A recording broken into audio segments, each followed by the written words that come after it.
Você já parou para pensar que o mal pode ser praticado sem ódio? Que uma pessoa pode matar, humilhar, destruir, sem sentir prazer, sem sentir raiva, sem nem acreditar que aquilo é justo? E se a gente soubesse o que é certo e ainda assim fizesse o mal? Essa pergunta fundamental é o que guia O Grupo e o Mal, o livro de contar do Caligares que vamos mergulhar juntos. O autor se propõe a investigar o mal não como uma exceção monstruosa, mas como algo que emerge de gente comum, gente como a gente. O pano de fundo é o nazismo, mas não no sentido de contar de novo as atrocidades. A ideia é outra. Entender como homens aparentemente normais, pais de família, trabalhadores, vizinhos tranquilos, puderam se tornar carrascos de genocídio e depois alegarem que só estavam cumprindo ordens. A tese central é provocadora. O mal não nasce necessariamente do ódio nem do sadismo. O mal nasce de uma paixão diferente, mais sutil e assustadora, a paixão de ser instrumento, a vontade de se colocar a serviço de algo maior, de obedecer, de ser peça numa engrenagem, mesmo que essa engrenagem seja de destruição. E aqui entra uma distinção importante. O livro separa duas coisas: a perversão sexual, que é aquela catalogada pela psiquiatria clássica, cheia de fetiches, fantasias, práticas desviantes, e a perversão social, que é muito mais perigosa, porque a perversão social não tem erotismo, não tem prazer, não tem gozo, é seca, é burocrática, é a paixão instrumental, abrir mão do próprio desejo para virar extensão da vontade de outro. O autor mergulha nisso trazendo 4 grandes eixos. Primeiro, a banalidade do mal, como Hannah Arendt descreveu no caso Eichmann. Gente que mata sem sentir ódio, só porque acredita estar cumprindo um dever. Segundo, a análise de como alguém passa do simples potencial de obediência para uma servidão ativa, quase alegre em servir.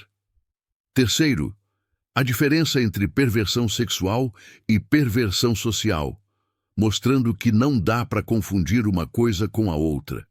E quarto, os contextos sociais e culturais que alimentam essa tentação autoritária. Quer ver como isso ganha carne? Vamos a um exemplo. O livro recupera o caso do Batalhão 101 da polícia alemã. Eram homens comuns, muitos nem nazistas convictos. Um dia receberam a ordem de executar mulheres, crianças, idosos. O comandante deu até a chance de recusar. Só uma dúzia disse não. O resto aceitou, e eles mataram, não por ódio, não porque estavam bêbados de raiva, mas porque a ordem existia, porque era o que tinha que ser feito. Isso mostra que o verdadeiro horror não é só a crueldade explícita, mas a normalidade de quem mata a contragosto, e mata assim mesmo. E aqui entra o ponto cego número 1, a ideia de que o mal vem sempre de monstros excepcionais. O autor mostra que isso é confortável, mas falso. O mal também brota do banal, do obediente, do que prefere não pensar muito. Eu confesso, se estivesse naquela situação, eu queria acreditar que teria recusado, mas sendo honesto, não tenho certeza. E é isso que me arrepia, porque a pergunta que ecoa é, sob certas circunstâncias, quem garante que eu não faria o mesmo? Esse desconforto é parte do que o livro entrega de mais valioso. Outro aspecto fascinante é a discussão sobre o eu ideal e o ideal do eu. O ideal do eu é aquela imagem de quem queremos ser para merecer admiração. Ele se ancora em normas, em ética, em modelos culturais. Já o eu ideal é outra coisa, uma fantasia narcísica de completude, como se pudéssemos ser o objeto perfeito para preencher a falta do outro. Quando o eu ideal domina, o sujeito aceita virar instrumento. E aí mora a perversão social. Para não ficar abstrato, pense num funcionário que, para agradar o chefe, não mede consequências. Ele não age por desejo próprio, mas para encarnar o que imagina que o outro quer. Agora amplie isso para a escala histórica. Milhares de pessoas virando instrumentos cegos de um regime. Essa é a engrenagem do mal. E não é só passado. O livro aponta que em tempos de crise, solidão, fracasso, as pessoas ficam mais vulneráveis a essa tentação de pertencer a algo maior, mesmo que esse algo maior seja um regime autoritário. Esse é o motor inconsciente que explica por que tantas sociedades podem repetir os mesmos horrores. Comenta aqui. Você acredita que, se tivesse vivido naquela época, teria coragem de dizer não? Ou acha que, no fundo, teria cedido como a maioria? Quero ver tua resposta. O autor também traz casos clínicos, mostrando como essa paixão instrumental aparece até no campo sexual. Mas diferente do que muita gente imagina, ali o jogo ainda guarda uma barreira. Mesmo no sadomasoquismo, ainda existe prazer, ainda existe sexualidade. Já a perversão social é o gozo sem prazer, o gozo vazio. Por isso, ela é mais perigosa. O que ele conclui é radical. A perversão verdadeira não está no quarto, mas na rua, no grupo, no social. O que destrói não é o fetiche, é a obediência sem desejo. E aí o livro abre um terreno explosivo. Se o mal não é monopólio dos monstros, mas pode dormir em qualquer um de nós, a pergunta muda. Não é mais como evitar que monstros apareçam, mas como evitar que pessoas comuns sejam capturadas por essa paixão de ser instrumento. Eu fico pensando nisso toda vez que vejo discursos de líderes que pedem sacrifício cego em nome de uma causa. O perigo não está só no líder, mas em nós que aceitamos obedecer sem pensar. Comenta aqui. Em que situações da tua vida você já se sentiu virando instrumento, abrindo mão do teu desejo só para caber no jogo do outro? Vale ser sincero, porque é aí que mora o aprendizado. Essa é a primeira camada do livro, o diagnóstico cru, assustador, de que o mal é banal, burocrático, sem prazer, mas possível em todos nós. Agora eu quero te levar para o lado oculto.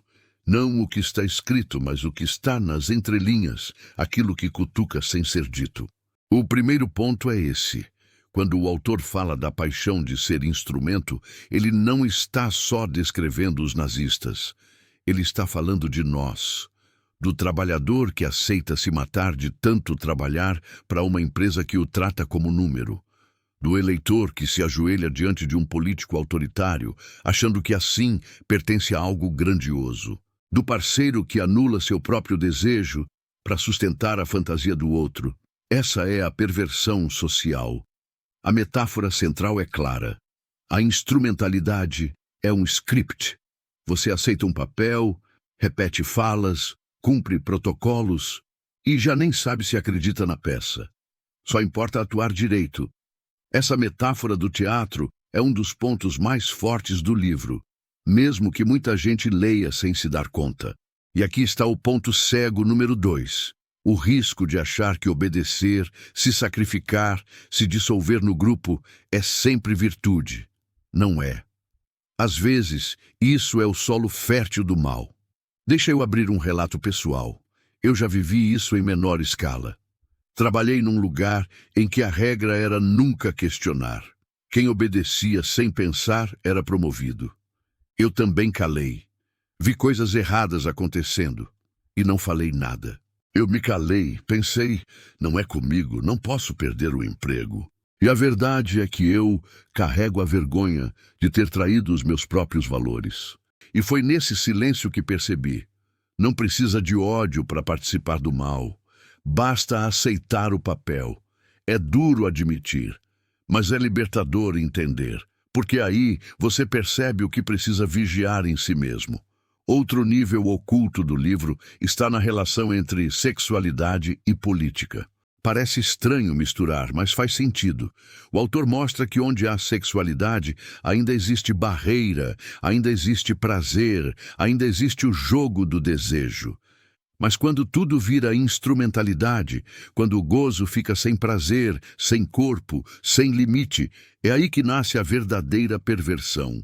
Ou seja, a perversão social é dessexualizada e por isso ela é mais perigosa.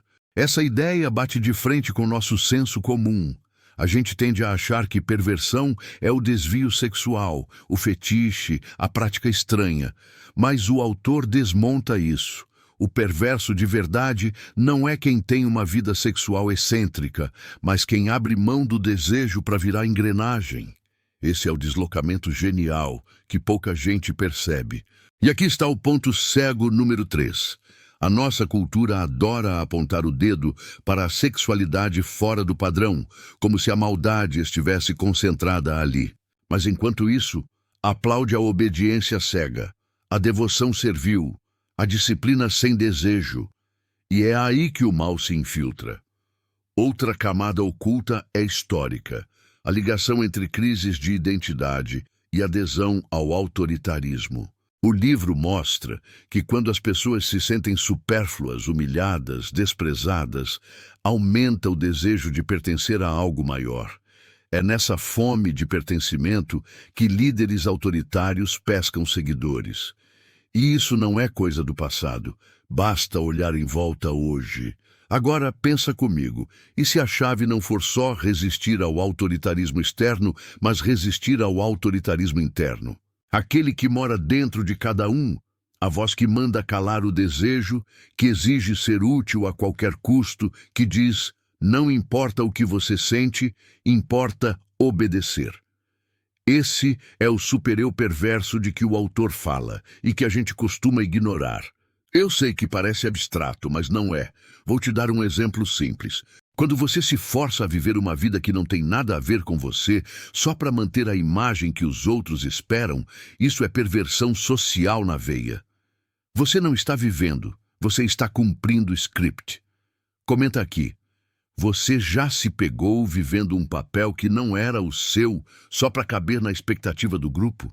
Quero saber se isso ressoa contigo. E tem mais uma implicação oculta que me fascina. A crítica à nossa própria cultura ocidental, marcada pelo individualismo. Parece contraditório, mas é esse individualismo que gera, paradoxalmente, a nostalgia de fusão com algo maior. O sujeito se sente tão sozinho, tão desenraizado, que aceita ser instrumento para finalmente pertencer.